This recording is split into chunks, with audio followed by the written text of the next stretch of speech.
నమ శివాయ నామస్మరణ మధ్య దుద్దెడ స్వయంభూ శంభు దేవాలయంలో శివపార్వతుల కళ్యాణం అంగరంగ వైభవంగా జరిగింది. ఒకవైపు సంక్రాంతి పర్వదినం, మరోవైపు శివపార్వతుల కళ్యాణం కావడంతో ఆలయ ప్రాంగణం భక్తులతో కిక్కిరిసిపోయింది.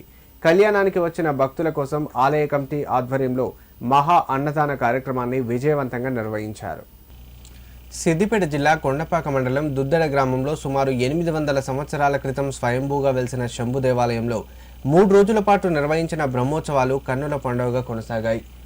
ఓం నమ శివాయ నామస్మరణతో వేలాది మంది భక్తులు ఆలయానికి చేరుకుని స్వామివారిని దర్శించుకుని ప్రత్యేక పూజలు నిర్వహించినట్లు ఆలయ చైర్మన్ మంచాల పెద్ద శ్రీనివాస్ తెలిపారు. బ్రహ్మోత్సవాల్లో భాగంగా 3వ రోజు శివపార్వతుల కళ్యాణాన్ని అంగరంగ వైభవంగా నిర్వహించారు. ఈ సందర్భంగా కొమరవెల్లి మల్లన్న స్వామి దేవాలయం నుంచి మొదటిసారిగా పట్టు వస్త్రాలు తీసుకురావడం భక్తులను విశేషంగా ఆకట్టుకుంది. శివపార్వతుల కళ్యాణాన్ని తిలకించేందుకు వేల సంఖ్యలో భక్తులు హాజరయ్యారు. కళ్యాణం అనంతరం మహిళలు స్వామివారికి భక్తి శ్రద్ధలతో ఓడిబియ్యాలు పోసి మొక్కులు చెల్లించుకున్నారు.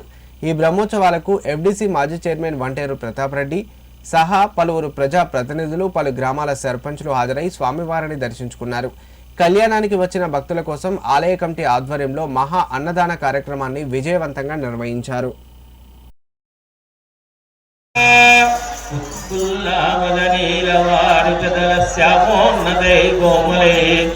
పార్వత్యా మహేశ్వరేణ శిరస్యాభి కృతం సర్వదా